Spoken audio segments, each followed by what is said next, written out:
Hello everyone. आज आपके साथ आप ही लोगों का सबसे मोस्टली हाईली आस्क्ड क्वेश्चन कि सी एस सी ई सी क्या है, डिफरेंस क्या है इन दोनों के बीच का। खुद मैं ई सी स्टूडेंट हूँ, मेरे भी बहुत सारे फ्रेंड हैं ई सी एस सी सबके। उन सबके एज अ किड आपके दिमाग में क्या क्या क्वेश्चंस आ सकते हैं उनका आंसर लेके आई हूँ आज के वीडियो में। तो बिना टाइम ज़ाया किए हुए शुरू करते हैं इस वीडियो, ठीक है। हम लोगों को पता नहीं होता कि सी एस सी में क्या डिफरेंस है और ई सी में क्या डिफरेंस है। जैसे ही हम ना जनरली सोचते हैं, या आप किसी को भी पूछोगे ना, वो लोग बोलेंगे अरे इंजीनियरिंग करनी है कंप्यूटर साइंस ले लो, इंजीनियरिंग करनी है कंप्यूटर साइंस ले लो। फिर कुछ लोगों का प्रेफरेंस ये भी होता है कि अरे अच्छी कॉलेज में जाना है, चलो सी एस सी नहीं मिल रहा तो हम ई सी ले लेते हैं। तो क्या ये भी एक सही डिसीजन है कि नहीं? बहुत सारे ऐसे सवाल होते हैं। तो पहले ऊपर ऊपर से जान लेते हैं सी एस सी और ई सी में डिफरेंस क्या होता है।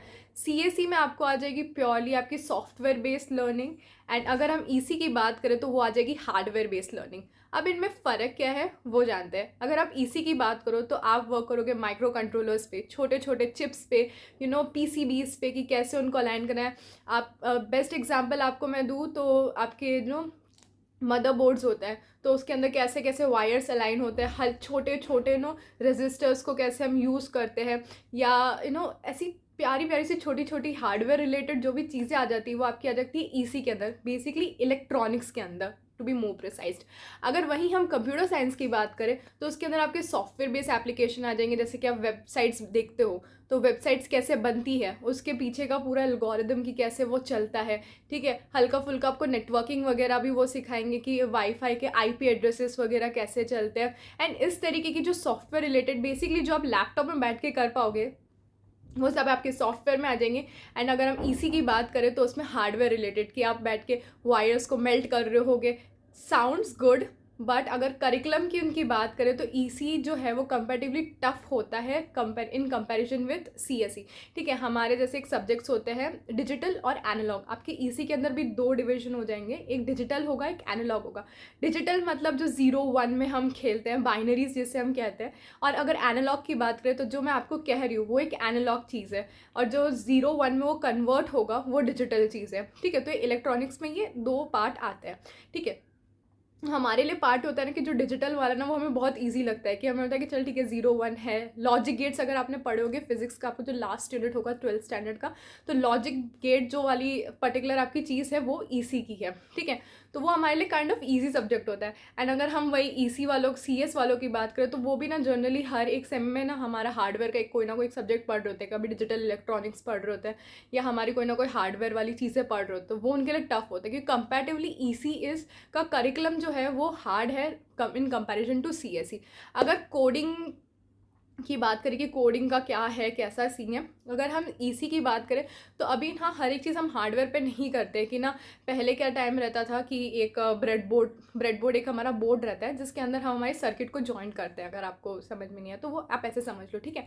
तो पहले हम एक एक वायर को ज्वाइन करते थे तो हमारी सर्किट इतनी बड़ी सी बल्कि सी बन जाती थी।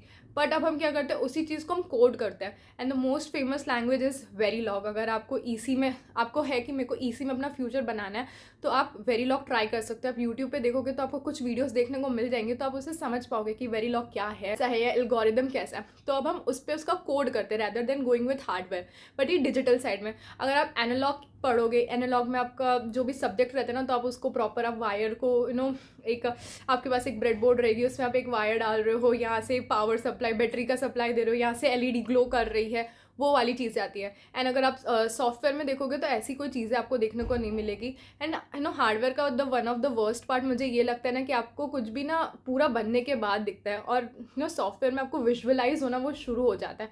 तो ये तो अगर मैं ऊपर ऊपर से बात करूँ ना तो ईसी और सीएसई में ये फ़र्क है। ईसी के अंदर साथ साथ में कम्युनिकेशन भी आता है। कम्युनिकेशन में आपका आ जाएगा सैटेलाइट कम्युनिकेशन, या वो आजकल वायरलेस कम्युनिकेशन में बहुत ज़्यादा चल रहा है, सिग्नल प्रोसेसिंग। मतलब इसरो वगैरह में आपको अगर इंटरेस्ट हो तो you should definitely go with EC का कम्युनिकेशन वाला पार्ट, वो बहुत ज़्यादा अमेजिंग है, ठीक है। अब आते हैं बात कि करना क्या है, ईसी लेना है कि सीएसई लेना है। मैं आपको लिटरली बताऊं, अगर आपको नहीं पता कि आपको क्या लेना है ईसी या सीएसई, तो बेस्ट पार्ट है कि आप एक काम करो, यूट्यूब पे जाके सर्च करो सी या C++, उसके कुछ 2 5 6 वीडियोस देखो, उसको कोड करने की कोशिश करो। अगर आपका दिमाग चल रहा है then you should definitely go with CSE. And अगर आपको हार्डवेयर साइड पे रहना है तो you can go with EC, but उसका करिकुलम टफ रहता है थोड़ा इन कंपैरिजन टू सीएसई। अब पॉइंट ये है, अल्टीमेटली तो हमें चाहिए होता है हमारा पैकेज। अब पैकेज किसके अंदर है और कैसा पैकेज रहता है। अगर हम बात करें, सीधी बात यह है कि CSE has so good package, बहुत अमेजिंग सा पैकेज है। बट अगर आपको हार्डवेयर में इंटरेस्ट है तो EC के अंदर भी है। हमें हमारे क्लास में कहते हैं कि तुम्हारा फंडामेंटल स्ट्रांग होना चाहिए, बेसिक आप पढ़ते हो ना उसी के बेसिस पे इंटरव्यूज़ होते हैं, ठीक है। तो बेसिक फंडामेंटल है। VLSI आजकल बहुत ज़्यादा अमेजिंग से बूम पे है, बेसिकली देखोगे आप तो। अभी अगर गुजरात में ढोलेरा में ही अभी नया सेटअप आ रहा है जो 2026 तक बन जाएगा। एंड इस तरीके से हार्डवेयर की कंपनीज अब इंडिया में आना शुरू हो रही है। माइक्रॉन भी अभी गुजरात में आया हुआ ही है। नो डाउट हार्डवेयर की कंपनीज आ रही है, बट स्टिल बहुत ज़्यादा नहीं है। तो आप एकदम परफेक्ट है, आप उसमें बहुत आपकी एक्सपर्टीज़ हो जाएगी ना, then you can go in hardware, वहाँ पे भी पैकेज है। बट अगर सॉफ्टवेयर की बात करें तो उसके अंदर you don't need so damn good skill की ना आपको, वरना प्लेस्ड ही नहीं हो गया। प्लेस्ड हो जाओगे 3 to 4 लाख का पैकेज फिर भी मिल जाएगा, बट इन EC वो थोड़ा टफ हो जाता है। And talking about the thing, EC में आपको उतना ज़्यादा अभी करंट सिनेरियो में अगर आपको बताऊं तो उतनी ज़्यादा कंपनीज़ नहीं है। और CSE में बहुत सारी कंपनीज़ है, ठीक है, इतनी सारी स्टार्टअप्स आ रहे हैं तो उनको दुनिया भर के डेवलपर्स चाहिए ही होते हैं। तो आप वहाँ पे एक बार के लिए प्लेस हो जाते हो, ठीक है। तो पैकेज तो दोनों में ही है, बट स्टिल CSE में ज़्यादा अच्छा पैकेज है। एंड जनरली मेरे सिनेरियो में मैंने क्या किया, ये सोच के कि अच्छी कॉलेज को प्रेफर करके, ब्रांच को सेक्रीफाइस करके EC ऑप्ट कर लिया rather than going with CSE। But ये बहुत ज़्यादा टफ है। नो डाउट आप EC में भी कोडिंग करोगे, बट हार्डवेयर कोडिंग और सॉफ्टवेयर कोडिंग में बहुत ज़्यादा फ़र्क हो जाता है। It's not at all same कि आप सॉफ्टवेयर में जो कोड करो वो हार्डवेयर में करो। बहुत सारी चीज़ें नई नई होती है एंड बहुत सी चीज़ें आपको पता ही नहीं होती है, तो आपको बहुत अलग अलग सीखना पड़ता है। उसके साथ कोडिंग को हैंडल करना बहुत ज़्यादा टफ है। अगर आप कोई ऐसी कॉलेज में हो जहाँ पे अटेंडेंस वगैरह को कोई इशू नहीं होता है तो आप उसमें EC लेके भी CSE को कर पाओगे। बट अगर आपकी कोई स्ट्रिक्ट कॉलेज है देन इट्स बहुत ज़्यादा टफ कि आप दोनों को साथ में लेके। तो ये था एक डिफरेंस EC और CSE के बीच का। अगर आपको कोई और क्वेरीज है तो मुझे कमेंट में बताइएगा। हम मिलेंगे नेक्स्ट वीडियो में, तब तक ले टेक केयर एंड बाय।